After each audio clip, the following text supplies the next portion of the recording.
نعم، بسم الله، الحمد لله والصلاة والسلام على رسول الله صلى الله عليه وسلم محمد الأمين أفضل الله تم التسليم عليه. أحباه العاذرين، أوصي نفسي وإياكم بتقوى الله عز وجل.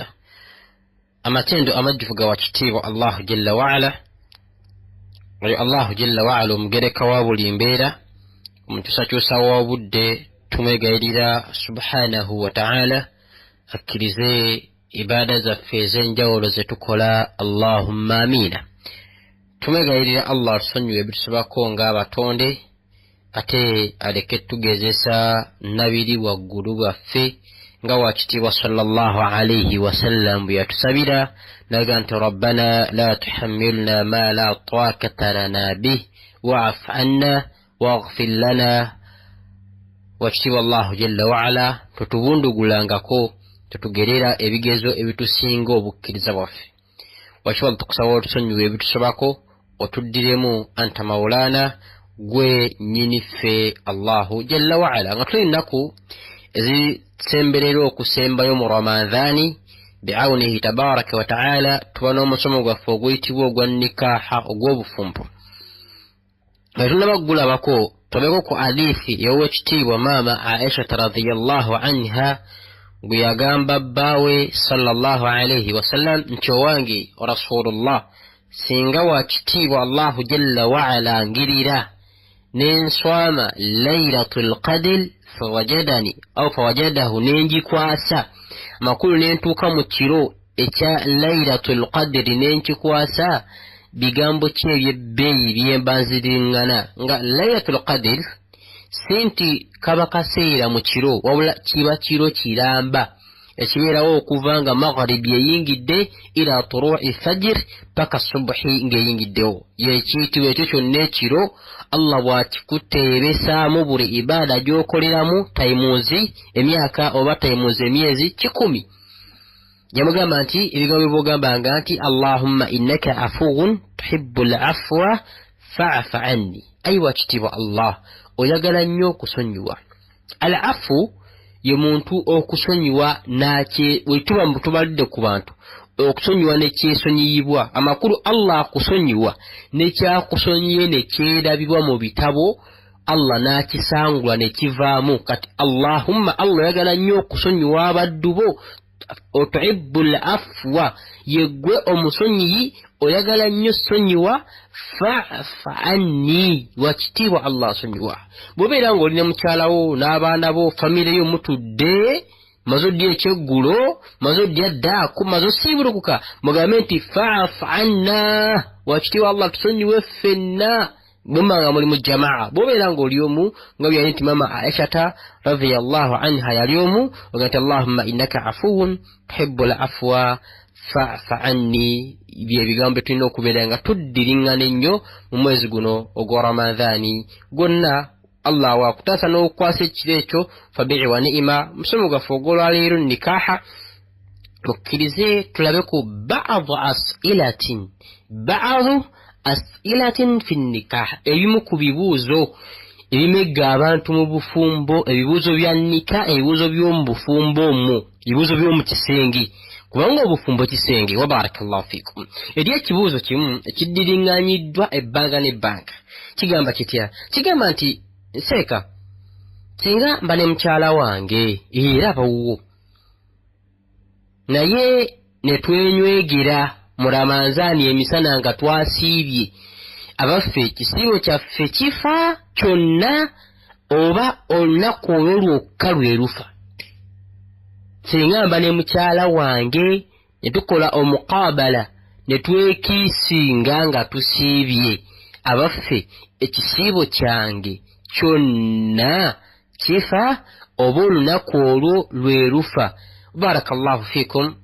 Ekibuuzo ekyo, ekisiibo kyo kyonna tekifa, n'olunaku lwo lwonna terufa, ebbanga ly'omalanga osobola okwekuuma. Hadithi ziwerako nga ziva ku maama Aisha radhiyallahu anha wa ardaaha mu sahihi Muslim mwali ne mu Bukhari. Tufunuleko mu Muslim bi'awnihi tabaraka wa ta'ala, peji namba ojja kubeera ku 10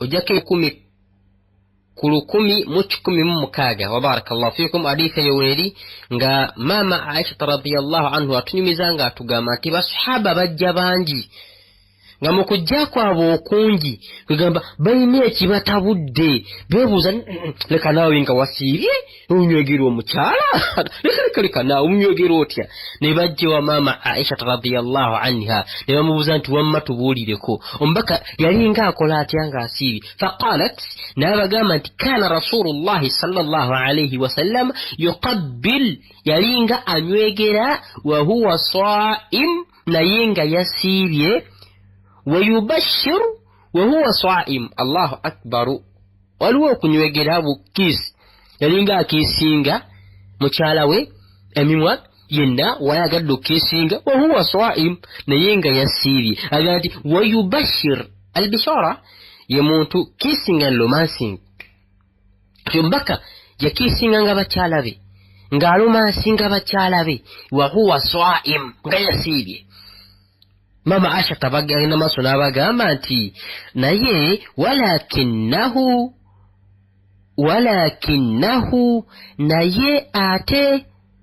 naye ate kano ke kakulu amlukukum irbahu ombaka sallallahu alaihi wasallama yali yabasinga okukuuma feelings ze okwefuga amakulu okkirizibwa okunywegera mukyalawo n'omunywegera n'omuromansinga kasitoba nga you can protect your feelings, you can control your feelings, you are allowed to kiss and romance moreover that you can control your feelings not again beyond once you release kasitokola izahal novaamu enkwaso okisibyo kiba kifu kibulaba Umar bin al-Khattab radiyallahu anhu yabuuza sallallahu alaihi wasallam gati ya Rasulullah auqabbir ngende nywegereko ku mukyala wange wa ana swaim nga nasibye kugamba nywegereko mbaka namga naam qabbiruha genda nywegera bambi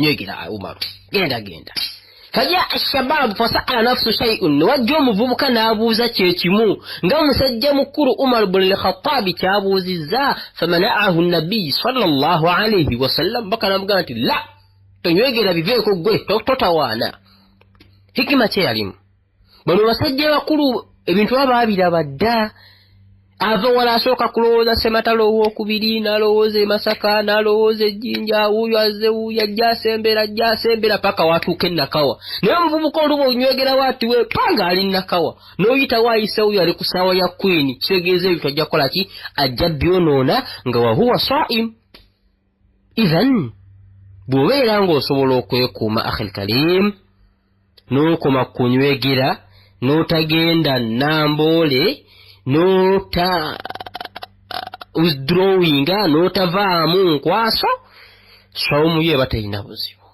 naye al-idhal okwewala n'okwekesa kisinga okubeera ng'otambaala weebuzeebuze mpolampola kyalezo boyina omukyala nga mashallah kaalaala buli w'omulabako okyankalana buli w'omulabako ogw'eddalu buli w'omulabako owulira nga toli bulungi wakamuwasa muto bw'ati asagala mwana tubeera ng'omugumiikirizamu kubanga oyinza okuba mwana tuyagala kukoma kumpi awo ebyo ne bijja byonooneka n'osiiba shaharayini mutataabi'ayini emyezi ebiri egy'omudiringanwa idhan tekitta kisiibo abakikoze naye nga abayeekuumyeko yasinga okubeera omulungi hadithi ziwerako ezajja nga zimubuuzibwa wala yabuuzibwa sahaba ayitibwa Sufyani ne Abdurrahmani ibn Qasimi n'abuuza mama Aisha radhiyallahu anha n'abuuza ati wange wamambu nabbi yakunywegeranga nga yasiibye fasakata anhum n'abeera nga yabasiriikirira thumma qaala na'am n'abagamba nti